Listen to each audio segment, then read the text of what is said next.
Hello good morning everyone सबैजनालाई अनि सन्चै हुनुहुन्छ होला अनि आरामै हुनुहुन्छ होला। आज म चाहिँ खिलुङ कालिका मन्दिरमा छु। आजको यहाँ हामी बिहानको समयमा घुम्नको लागि निस्केको एकदम रमाइलो छ अनि हेर्न सक्नुहुन्छ यस्तो दामी देखेको छ वरिपरि हैन।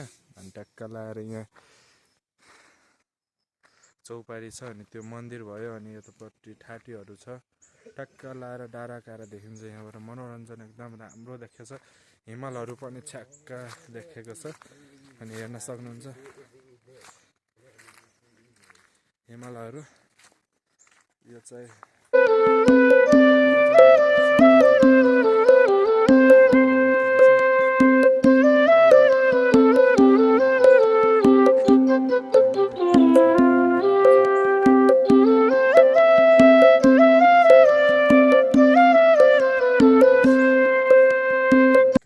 देखेको छ है, रमाइलो लागेको छ अनि सबैजना घुम्न आउनु होला है।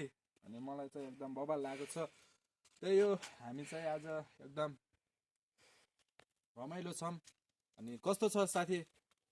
बवाल छ अनि खिलुङ कालिका अनि हामी चाहिँ खिलुङ कालिकाको लागि यहाँ घुम्नको लागि आएको थियौँ।